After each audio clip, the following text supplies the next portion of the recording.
Hey guys, Professor Bill, Comic Book University, and yeah, what's up? Okay, so the final three episodes of season 13, season 3, so it's episode 11, 12, and 13. It's funny, a lot happened, but not a lot happened. The Agent Deem thing was pretty messed up, expected. And the whole time I'm thinking, really? You're going to commit suicide basically by allowing the other guy to kill you? That's just stupid. But when you see the way that it all worked, it actually worked out really well. The hardest part was seeing the whole emotional aspect of his wife.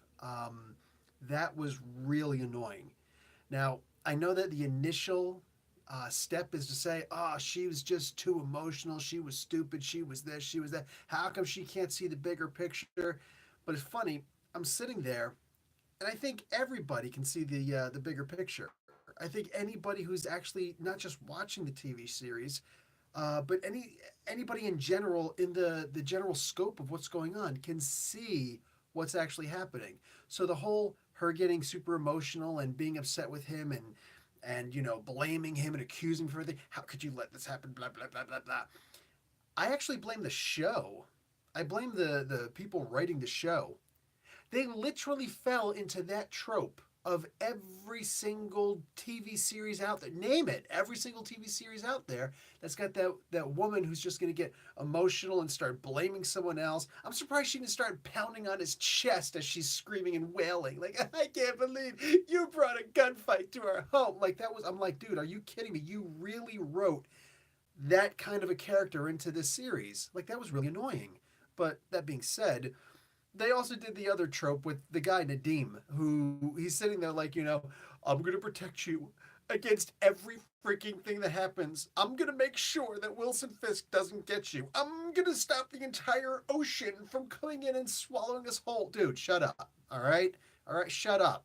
Your average guy, I think, is smart enough to not believe that he can actually protect you from, bullets, and it's the dumbest thing in the world. Saying as a guy who's in the military, dude, I would take a bullet for you. What does that mean? What about the next bullet? So, um, Black Lightning 1, I don't know what that means, but I couldn't see the whole thing.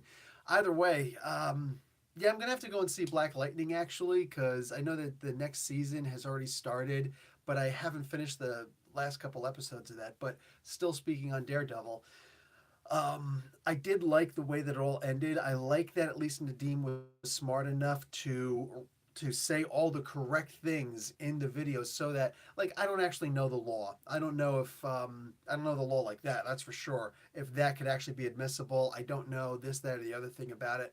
But for the TV series, at least, yeah, that was pretty perfect. So all that worked out.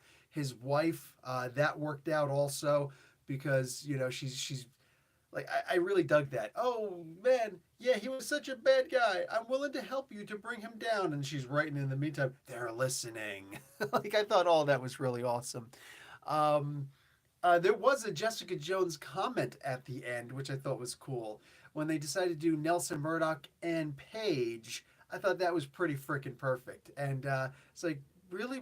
I'm not a lawyer, you know that, right, guys? Of course they know that, duh.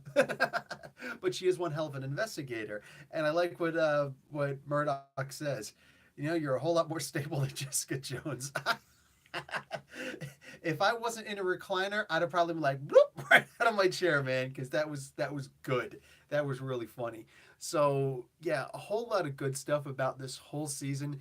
The final episode, if I had to change one thing, I like that Vanessa, went fully bad, like even more than she did in the first season. I like pretty much all of that. It was great. One thing I would have done to make this even better: Kingpin doesn't actually need to go to jail. Yes, I get it's the final episode, but we're all kind of hoping for a season four. I'm just saying, and it doesn't even have to happen in Daredevil season four. It could be the Defenders Part Two, where everybody has to go against the freaking Kingpin. I think that would be pretty damned awesome, personally. I don't need to see Wilson Fisk go to jail. That was completely unnecessary. And excuse me. Again, I was in the military. I've done push-ups to muscle failure. You ever done push-ups so many times that your arms, that the elbows are actually like shaking so much, and you know if you go down just this half an inch more, you're gonna freaking fall on your face because you got nothing left. That's called muscle failure. That is, it's a terrible feeling, but oh man, it feels great when you start healing from it, dude. It's like, oh yeah, you know what I'm saying? So I get it. Maybe he was at muscle failure and he couldn't even lift his arms anymore. He did lift it to do this, and I did like that. How in the beginning, when Daredevil was ready to die, he was like, "God forgive me," like that, and then he looks at, and then here it's the exact same thing, except Wilson Fisk didn't say, "God forgive me." He's just like, "Just kill me, just do it. I'm never gonna stop going after Foggy and Karen. Just do it." I did not like how what's his name went and what's up, Special K. I didn't like how Matt went and revealed his identity to Kingpin. Kingpin already knew. I get it. I get it. I'm good with that. But him like revealing the identity at the end, I guess that kind of worked. It did technically work. It's like I'm gonna go after Vanessa. I'll go after her, man. Oh, she gonna go to jail. Yeah, that's right. I'm a lawyer. Her. That I get it. I get that. But him revealing his face to Special Agent Nadeem, I feel like I owe you one. You just saved his family. Believe me, you got the one. He got the one back, all right? So all of that. Just I'm not a fan of heroes revealing their identity to everybody, you know? Like if you remember the Sam Raimi what do you call it? Spider-Man movies. I get that certain of those scenes were very emotional, but the really emotional scenes were kind of dropped a lot when you have it so that he just keeps on revealing his identity. Like he's practically walking down the street. Hi, I'm Spider-Man. Hey, how you doing? I'm Spider-Man. Oh, hey, you did a really good job in bringing our food today. Here's a tip. I'm Spider-Man. Like he's just giving everything away. Like, dude, come on. What are you doing here? So yeah, I'm usually not a fan of heroes revealing their because that doesn't happen in the comic books. You know what I'm saying? Okay, granted, Chip Zdarsky did it with Spider-Man, Spider-Man revealing to J. Jonah Jameson. But how often does that actually happen in the comic books? Um, oh, if they don't do Heroes for Hire, then just let everything go to the DC streaming service. That's my opinion. No, Heroes for Hire needs to happen. So does Daughters of the Dragon. Those two things actually need to happen. We need a season 3 of Daredevil, and then hey, if they got room because they got rid of, you know what? They can't. There will be no new characters introduced to the Netflix Marvel universe. There will be no new TV series, from my understanding. From the way that they've explained, that could obviously change. That could obviously change. But for now, they're saying that there will be no new characters. So we're not going to get Moon Knight on Netflix. We're not going to get Blade on Netflix. We're not going to get Fool Killer on Netflix even. That kills me.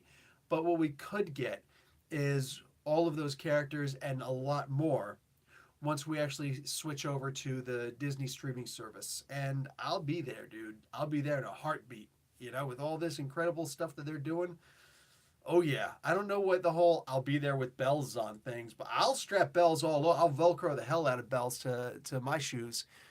Will you do a live streams for Titans?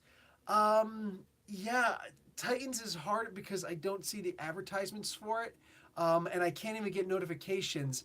I have I had to use a VPN in order to get Titans, so I don't get any notifications because I actually have to turn my VPN on in order to use the American version of DC streaming app. I what do you call it? The Canadian version doesn't exist as of right now, so Canadians in general can't legally watch that. I'm legally watching it as far as paying for it, but I'm using the American version of the app. So yeah, so while I'm not breaking any laws by doing it, the idea is I'm not going to get any notifications of that, so I have to remember when they actually come on. It's like the rewatcher thing during episode 2, Hawk and Dove. Oh, so the thing actually came out. Okay, if that came out, then yeah, I'll probably I have to watch it on my computer. I can't watch it on my TV out there because again, it's a freaking app. So yeah, I'll probably watch that. I don't know about tonight. You know what? I'll put that out tomorrow. How about that? Instead of doing a spotlight on story, I'm just going to do that instead. I'll talk about Titan season 2 or episode 2, because I love Hawk and Dove. I love their history. These are Steve Ditko characters, mind you. God rest his soul. Man just died a couple months ago. One of the co-creators, along with Stan Lee, for Spider-Man. He created the Creeper. He pretty much solely created Doctor Strange. You know, so like this is a pretty important bunch of characters there. Yes, well, I will be doing that. So I will see you guys then tomorrow. Real talk, my wife came in to start watching this at episode 9. So she says, hey, I kind of want to start watching this again. And is Stanley the last of the classic creators? Yes, Mark, he is. He really genuinely is.